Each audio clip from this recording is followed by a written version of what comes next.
ಮಾಡ್ತಾ ಇದ್ದಾರೆ ಬೆಂಗಳೂರಲ್ಲಿ. ಅದ್ದೂರಿಯಾಗಿ ಕಾರ್ಯಕ್ರಮ ಕೂಡ ಸರ್ಕಾರದ ವತಿಯಿಂದ ಸನ್ಮಾನ ಕಾರ್ಯಕ್ರಮ ಕೂಡ ಇತ್ತು. ಏನು RCB ಫ್ಯಾನ್ ಸಿಕ್ಕಾಪಟ್ಟಿ ಅಂದ್ರೆ ಜನ ಜಾಸ್ತಿ ಭಾಗದಿಂದ ಸುಮಾರು 10ರಿಂದ 11 ಜನ ಸತ್ತಿದ್ದಾರೆ. ಹೌದು, ಯಾಕಂದ್ರೆ ಲೆಕ್ಕ ಮೀರಿ ಬಂದಾಗ ಒಂದು ನಿಯಂತ್ರಣ ಮಾಡೋದು ಪೊಲೀಸ್ ಕೂಡ ಕಷ್ಟದ ಕೆಲಸ ಅಥವಾ ಯಾವುದೇ ಸಮಸ್ಯೆ. ಯಾಕಂದ್ರೆ ಇವ್ರು ಇಷ್ಟೇ ಬರ್ತಾರ ಸಂಖ್ಯೆ ಇರಲ್ಲ, ಬಹಳ ಉತ್ಸಾಹದಲ್ಲಿ ಜನ ಬಂದು ಬಿಟ್ಟಿದ್ದಾರೆ ಅವ್ರು ನೋಡ್ಲಿಕ್ಕೆ, ಸನ್ಮಾನ ಮಾಡ್ಲಿಕ್ಕೆ. ಸೊ ಈಗ ಇನ್ನ ಅಷ್ಟೇ ಮುಂದಾಗದಂಗ ಪ್ರಿಕಾಷನ್ ತಗೋಬೇಕು ಸರ್ಕಾರಗಳು. ನಾವು ಅದು ಬಿಟ್ರೆ ಬೇರೆ ಏನಿಲ್ಲ. ಈಗ RCB ಮ್ಯಾನೇಜ್ಮೆಂಟ್ ಸರಿಯಾಗಿ ನೋಡಿಲ್ಲ, ಸರ್ಕಾರನೂ ಸರಿಯಾಗಿ ಮ್ಯಾನೇಜ್ಮೆಂಟ್ ಮಾಡಿಲ್ಲ ಅನ್ನೋದು ಅದೇ ಎಲ್ಲ ಮುಂಜಾಗ್ರತೆ. ಇವ್ರಿಗೆ ಇಷ್ಟೇ ಬರ್ತಾರ ಸಂಖ್ಯೆ ಅಸೆಸ್ ಮಾಡ್ಲಿಕ್ಕೆ ಆಗಿಲ್ಲ. ಸೊ ಇಂಥ ಘಟನೆ ಆಗಿದ್ದಾರೆ. ಇನ್ನು ಮುಂದೆ ಆಗದಂಗ ಅಸೋಸಿಯೇಷನ್ ಅವ್ರು ನೋಡ್ಬೇಕು, ಪೊಲೀಸ್ ಇಲಾಖೆ ಕೂಡ ನೋಡ್ಬೇಕು, ನಾವು ಸರ್ಕಾರ ಕೂಡ ಅದ್ರ ಬಗ್ಗೆ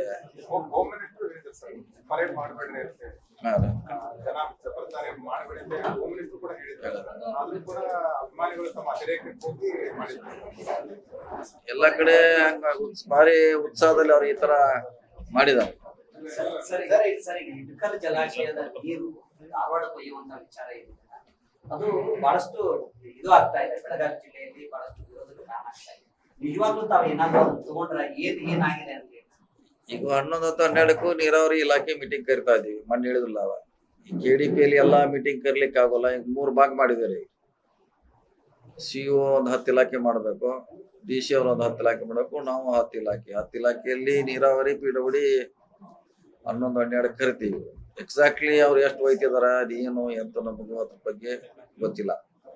ಆ ಸಭೆಯಲ್ಲಿ ಅವ್ರನ್ನ ಮಾಹಿತಿ ತಗೊಂಡ್ ಮುಂದಿನ ಕ್ರಮ. ಸರ್, ಈಗ ಇಳಕಲ್ ಜಲಾಶಯಕ್ಕೆ ನೀರು ಹೋಗ್ತಾ ಇದೆ, ಅದಕ್ಕೆ ತಾವು ಯಾವುದೇ ರೀತಿಯಾದಂತ ಅನುಮತಿ ಕೊಟ್ಟಿಲ್ಲ, ನಮ್ಗೆ ಮಾಹಿತಿನೂ ಇಲ್ಲ ಅಂತ ಹೇಳಿ ಭೀಮಪ್ಪ ಗಡಾದವರು ಒಂದು ಆರೋಪ ಮಾಡಿದ್ದಾರೆ. 1/5/2025 ಸಭೆ ಆಗಿದೆ, ತಮ್ಮ ಅಧ್ಯಕ್ಷತೆಯಲ್ಲಿ ಸಭೆ ಆಗಿದೆ, ತಾವೇ ಅನುಮತಿ ಕೊಟ್ಟಿದ್ದೀರಿ ಅಂತ. ಅಂದ್ರೆ ಆ ಪ್ರಸ್ತಾವನೆ ಏನ ಆಗೈತಲ್ಲ ಸರ್, ಸರ್ಕಾರಕ್ಕೆ ಅಜೆಂಡಾ ಲೆಟರ್ ಹೋಗಿದಲ್ಲ, ಅದ್ರೊಳಗ ತಾವು ನಿಮ್ಮ ಅಧ್ಯಕ್ಷತೆಯಲ್ಲಿ ಇಷ್ಟು ಕೊಡ್ಲಿಕ್ಕೆ ಅನುಮತಿಯನ್ನ ನೀಡಲಾಗಿದೆ ಅಂತ ಹೇಳಿ ಅದ್ರೊಳಗ ಉಲ್ಲೇಖ. ನನಗೆ ಅದ್ರ ಬಗ್ಗೆ ಮಾಹಿತಿ ಇಲ್ಲ. ತೆಗೆದು ಅದಕ್ಕೆ ಮೀಟಿಂಗ್ ಕರೆದಿಲ್ಲ. ಇನ್ನ ಈ ಸೋಮವಾರ ಅಥವಾ ಮಂಗಳವಾರ ಇಲಾಖೆ ಕರೆಸ್ತೀವಿ.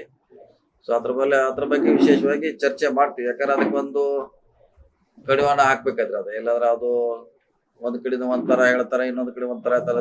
ನಿರ್ದಿಷ್ಟವಾಗಿ ಮಾಹಿತಿ ನಮ್ ಕಣ್ಣು ಇಲ್ಲ. ಅಧಿಕಾರಿಗಳು ಏನಾದ್ರು ಮಿಸ್ಗೈಡ್ ಮಾಡಿ ಇಲ್ಲ, ಚೆಕ್ ಮಾಡೋಣ. ಅದ್ರ ಬಗ್ಗೆ ನೀವು ಹೇಳಿದ ಬಗ್ಗೆ ಚೆಕ್ ಮಾಡೋಣ. RCB ಇವತ್ತು ವಿಜಯೋತ್ಸವ ಮಾಡ್ತಾ ಇದ್ದಾರೆ ಬೆಂಗಳೂರಲ್ಲಿ. ಅದ್ದೂರಿಯಾಗಿ ಕಾರ್ಯಕ್ರಮ ಕೂಡ ಸರ್ಕಾರದ ವತಿಯಿಂದ ಸನ್ಮಾನ ಕಾರ್ಯಕ್ರಮ ಕೂಡ ಇತ್ತು.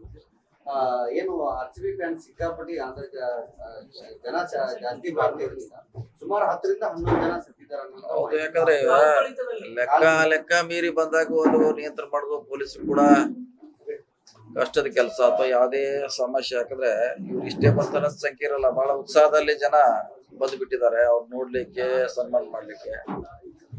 ಸೊ ಈಗ ಇನ್ನ ಅಷ್ಟೇ ಮುಂದಾಗದಂಗ ಪ್ರಿಕಾಷನ್ ತಗೋಬೇಕು ಸರ್ಕಾರಗಳು. ನಾವು ಅದು ಬಿಟ್ರೆ ಬೇರೆ ಏನಿಲ್ಲ. ಈಗ RCB ಮ್ಯಾನೇಜ್ಮೆಂಟ್ ಸರಿಯಾಗಿ ನೋಡಿಲ್ಲ, ಸರ್ಕಾರನೂ ಸರಿಯಾಗಿ ಮ್ಯಾನೇಜ್ಮೆಂಟ್ ಮಾಡಿಲ್ಲ ಅನ್ನೋದು ಅದೇ ಎಲ್ಲ ಮುಂಜಾಗ್ರತೆ. ಇವ್ರಿಗೆ ಇಷ್ಟೇ ಬರ್ತಾರ ಸಂಖ್ಯೆ ಅಸೆಸ್ ಮಾಡ್ಲಿಕ್ಕೆ ಆಗಿಲ್ಲ. ಸೊ ಇಂಥ ಘಟನೆ ಆಗಿದ್ದಾರೆ. ಇನ್ನು ಮುಂದೆ ಆಗದಂಗ ಅಸೋಸಿಯೇಷನ್ ಅವ್ರು ನೋಡ್ಬೇಕು, ಪೊಲೀಸ್ ಇಲಾಖೆ ಕೂಡ ನೋಡ್ಬೇಕು, ನಾವು ಸರ್ಕಾರ ಕೂಡ ಅದ್ರ ಬಗ್ಗೆ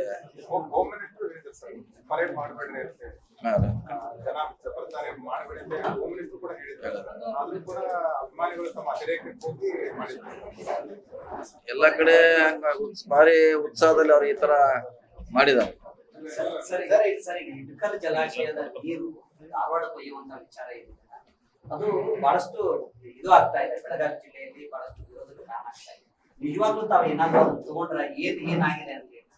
ಈಗ 11 ಅಥವಾ 12ಕ್ಕೂ ನೀರಾವರಿ ಇಲಾಖೆ ಮೀಟಿಂಗ್ ಕರಿತಾ ಇದೀವಿ. ಮೊನ್ನೆ ಹೇಳಿದ್ರಲ್ಲ, ಈ KDPಯಲ್ಲಿ ಎಲ್ಲಾ ಮೀಟಿಂಗ್ ಕರಿಲಿಕ್ಕೆ ಆಗೋಲ್ಲ. ಈಗ 3 ಭಾಗ ಮಾಡಿದ್ದಾರೆ. CO ಒಂದು 10 ಇಲಾಖೆ ಮಾಡ್ಬೇಕು, DC ಅವ್ರು ಒಂದು 10 ಇಲಾಖೆ ಮಾಡ್ಬೇಕು, ನಾವು 10 ಇಲಾಖೆ. 10 ಇಲಾಖೆಯಲ್ಲಿ ನೀರಾವರಿ PWD 11, 12 ಕರಿತೀವಿ. ಎಕ್ಸಾಕ್ಟ್ಲಿ ಅವ್ರು ಎಷ್ಟು ಒಯ್ತಿದಾರ, ಅದೇನು ಎಂತ ನಮಗೂ ಅದ್ರ ಬಗ್ಗೆ ಗೊತ್ತಿಲ್ಲ.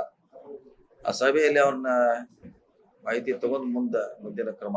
ಸರ್, ಈಗ ಇಳಕಲ್ ಜಲಾಶಯಕ್ಕೆ ನೀರು ಹೋಗ್ತಾ ಇದೆ, ಅದಕ್ಕೆ ತಾವು ಯಾವುದೇ ರೀತಿಯಾದಂತ ಅನುಮತಿ ಕೊಟ್ಟಿಲ್ಲ, ನಮ್ಗೆ ಮಾಹಿತಿನೂ ಇಲ್ಲ ಅಂತ ಹೇಳಿ ಭೀಮಪ್ಪ ಗಡಾದವರು ಒಂದು ಆರೋಪ ಮಾಡಿದ್ದಾರೆ. 1/5/2025 ಸಭೆ ಆಗಿದೆ, ತಮ್ಮ ಅಧ್ಯಕ್ಷತೆಯಲ್ಲಿ ಸಭೆ ಆಗಿದೆ, ತಾವೇ ಅನುಮತಿ ಕೊಟ್ಟಿದ್ದೀರಿ ಅಂತ. ಅಂದ್ರೆ ಆ ಪ್ರಸ್ತಾವನೆ ಏನ ಆಗೈತಲ್ಲ ಸರ್, ಸರ್ಕಾರಕ್ಕೆ ಅಜೆಂಡಾ ಲೆಟರ್ ಹೋಗಿದಲ್ಲ, ಅದ್ರೊಳಗ ತಾವು ನಿಮ್ಮ ಅಧ್ಯಕ್ಷತೆಯಲ್ಲಿ ಇಷ್ಟು ಕೊಡ್ಲಿಕ್ಕೆ ಅನುಮತಿಯನ್ನ ನೀಡಲಾಗಿದೆ ಅಂತ ಹೇಳಿ ಅದ್ರೊಳಗ ಉಲ್ಲೇಖ ಮಾಡಿ. ನನಗೆ ಅದ್ರ ಬಗ್ಗೆ ಮಾಹಿತಿ ಇಲ್ಲ. ತೆಗೆದು ಅದಕ್ಕೆ ಈಗ ಮೀಟಿಂಗ್ ಕರೆದಿಲ್ಲ. ನಾ ಈ ಸೋಮವಾರ ಅಥವಾ ಮಂಗಳವಾರ ಇಲಾಖೆ ಕರೆಸ್ತೀವಿ. ಸೊ ಅದ್ರ ಬಗ್ಗೆ ವಿಶೇಷವಾಗಿ ಚರ್ಚೆ ಮಾಡ್ತೀವಿ. ಯಾಕಂದ್ರೆ ಅದಕ್ಕೆ ಒಂದು ಕಡಿವಾಣ ಹಾಕ್ಬೇಕಾದ್ರೆ ಅದು ಎಲ್ಲಾದ್ರೆ ಅದು ಒಂದ್ ಕಡೆ ಒಂಥರ ಹೇಳ್ತಾರೆ, ಇನ್ನೊಂದ್ ಕಡೆ ಒಂಥರ ಹೇಳ್ತಾರೆ. ನಿರ್ದಿಷ್ಟವಾಗಿ ಮಾಹಿತಿ ನಮ್ ಕಣ್ಣು ಇಲ್ಲ. ಅದು ಅಧಿಕಾರಿಗಳು ಏನಾದ್ರು ಮಿಸ್ಗೈಡ್ ಮಾಡಿ ಏನಾದ್ರು ಪ್ರಸ್ತಾವನೆ ಕಳಿಸಿದ್ರೆ ಇಲ್ಲ, ಚೆಕ್ ಮಾಡೋಣ. ಅದ್ರ ಬಗ್ಗೆ ನೀವು ಹೇಳಿದ ಬಗ್ಗೆ ಚೆಕ್ ಮಾಡೋಣ.